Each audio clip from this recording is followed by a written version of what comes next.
আসসালামু আলাইকুম। গোপালগঞ্জে উর্ফি শিক খেটে গড়ে ঢুকে অ্যাসিড নিক্ষেপ ব্যাপারটা রহস্যজনক বলে মনে করেছেন এলাকাবাসী। সাথে আছে আমি ফারজানা নূপুর। তথ্য ও ভিডিও চিত্রে মোহাম্মদ তপু সাহেব, গোপালগঞ্জ প্রতিনিধি। গোপালগঞ্জ জেলার সদর উপজেলা উর্ফি ইউনিয়নে গতকাল রাতে শিক খেটে গড়ে ঢুকে প্রবাসী স্ত্রী শারমিনকে অ্যাসিড নিক্ষেপ করেছেন বলে ভুক্তভোগীরা অভিযোগ করেন। অভিযোগের ভিত্তিতে সরজমিনে গেলে দেখা যায় শিক কাটা আছে, কিন্তু শিক কাটার কায়দাটা দেখে মনে হচ্ছে অ্যাসিড নিক্ষেপকারী ঘরের দরজা দিয়ে ঢুকে ঘরের ভিতর দিয়ে শিক কেটে বাহির হয়েছে। এলাকাবাসীর শিক যদি ঘরের মধ্য দিয়ে কাটা হয় তাহলে অ্যাসিড নিক্ষেপকারী কীভাবে ঘরে ঢুকলো?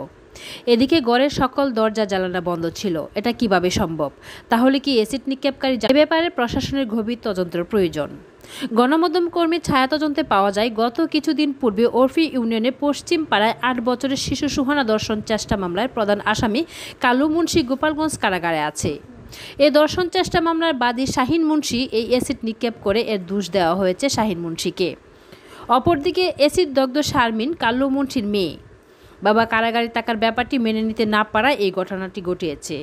শাহিন মুন্সি পরিবারকে ফাঁসানোর পায়তারা করছে বলে এলাকাবাসীর বক্তব্য পাওয়া যায়।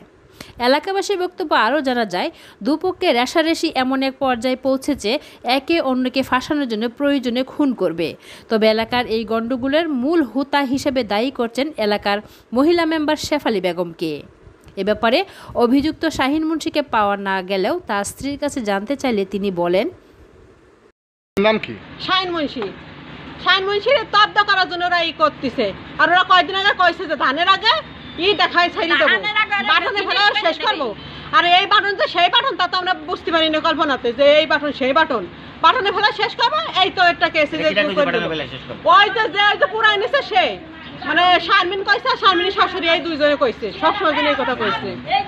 আর মেম্বার অফ চেয়ারম্যান এরাও কইছে, অফ চেয়ারম্যান শেফালী আর ওই যে সাজিদ একজন মানে মেম্বার। এবার আমার স্বামীর আত্মঘাতী শেষ করবে, বাটনে ফেলা শেষ করবে, এবার দেখাইছে আমার স্বামীর। তাই হ্যাঁ, সবাই নিজেই বলছে সব কথা। আপনারা কি চান? আর আমরা এখন চাচ্ছি কি, যে ও আগেরবার ওই যে মহিলায় যে আসিতে পুরাই নিচ্ছে শারমিন বেগম, এইটা আগেরবার আমার সেঞ্চুরি করে নিয়ে যাইয়া ওর স্বামীর সাথে নেফা লাগাই আগেরবার ওর স্ত্রীলিঙ্গ পুরো পুরাই নিচ্ছে।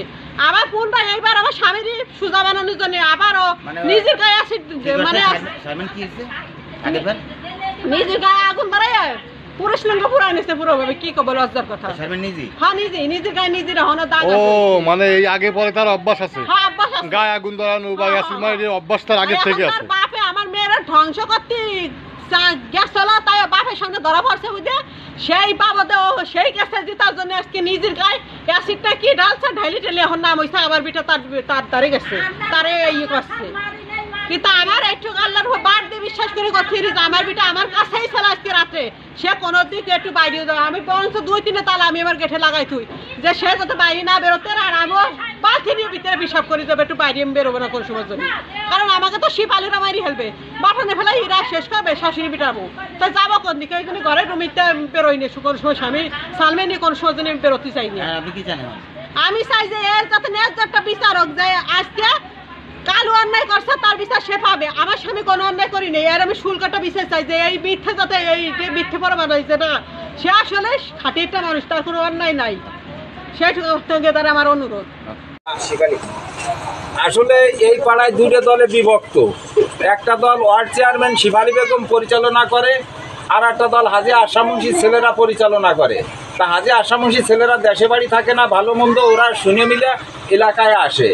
আর ওই জায়গা যত আকাশ কুকাশ সেটা শেফালী বেগম ও কিছু খারাপ লোকজন নিয়ে দল সংগঠন করছে। যেমন ধরেন কালু মুন্সি একজন দর্শনকারী, সিরাজ একজন নাম করা ডাকাত, ওই যে ইয়ালিস মুন্সি একজন ইন্টারন্যাশনাল চিটার, এসকেন মুন্সি শেফালী বেগমের স্বামী, উনি একজন নাম করা ডাকাত। উনি গোপালপুর ডাকাতি করতে যাই ওয়ান গ্রাউন্ডে ধরা পড়িয়া মানে সাজা খাটছে 3 বছর অনেক আগে।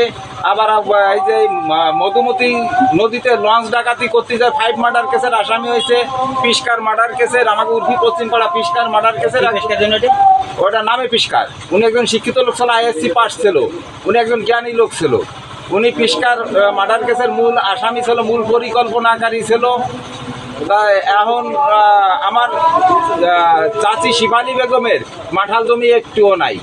উনি চলে এই যে পরের উপরে ধর্না ধরিয়া পরের সাথে দুনকুন করে টাকা পয়সায় দালালি মালালি করে চলে, এইটাই আমার স্বাভাবিক ধারণা। এটা সবাই বলতেছে, এই যে সবাই একটা মামলা হলি পরে দেখা যায় যে ওই জায়গায় টাকা লাগবে, ওই সাংবাদিকরে টাকা দিতে হবে, ওই পুলিশরে টাকা দিতে হবে, এই করে মানুষের বিরক্ত করে এই দেশটা জ্বালাই খাচ্ছে আমার চাচি। উনি আমার আপন চাচি। সোহেল মুন্সি, আমার পিতার নাম মৃত্যু আব্দুল সামাদ মুন্সি, উর্ফি পশ্চিমপাড়া। আমি এই এলাকার স্থানীয় বসবাসকারী বাসিন্দা। আমি পেশায় একজন ক্ষুদ্র দোকানদার বা ক্ষুদ্র ব্যবসায়ী। আমি অসুস্থ মানুষ, আমি একজন হার্টের রোগী। আমার সাধারণ জ্ঞানে আসে যে একজন শিশু ধর্ষণ মামলার আসামির মেয়ে ভিকটিম হইয়া ওই আপনার ওই শিশু ধর্ষণের বাদীরে এবং একমাত্র প্রত্যক্ষ সাক্ষীরে হ্যারাস করার জন্য এই মিথ্যে মামলাটা করতেছে। এটা আমার সাধারণ জ্ঞানে আসতেছে, কারণ ওই জায়গায় যে সিমট্রাম বা যেটা আমরা দেখতেছি, মানে ওই শিং খুঁচার যে ধরনটা দেখতেছি, তাতে মনে হয় না যে কোনো চোরে বা বাইরের থেকে শিং খুঁজছে। আবার দেখা গেছে যে ওই জায়গায় শিং খুঁজছে কি দিয়া, ওই ভিকটিমের শাশুড়ি একটা খুন্তা বা সাফল একটা ট্যাঙ্গারি এনে দিয়েছে, তার ঘরের মধ্যে দিয়ে এনে দিয়েছে যে এইটাই দিয়ে খুঁজছে। তা এটা কার? পুলিশের কাছে বলছে যে এটা আমার। তাহলে আবার ওই ঘরের মধ্যে কেমনে গেল? চোরে তো এটা নিয়ে যাবে। আর যদি ধস্তাধস্তি করে অ্যাসিড দেয় তাহলে তো তার সব জায়গায় ছড়াই যাবে কোনো না কোনো জায়গায়, এক জায়গা তো আর লাগবে না। পাশে তার বাচ্চা ছিল, বাচ্চারও লাগবে, যে দৌড়ে আসবে চিল্লি শুনিয়া তারও লাগবে। আমার বয়স 54 বছর হিসাবে আমার সাধারণ জ্ঞানে এইটাই আসে। আপনারা কি বোঝেন আমি জানি না। আপনার নাম কি? আমার নাম মোহাম্মদ সোহেল মুন্সি, পিতা মৃত্যু আব্দুল সামাদ মুন্সি, উর্ফি পশ্চিমপাড়া।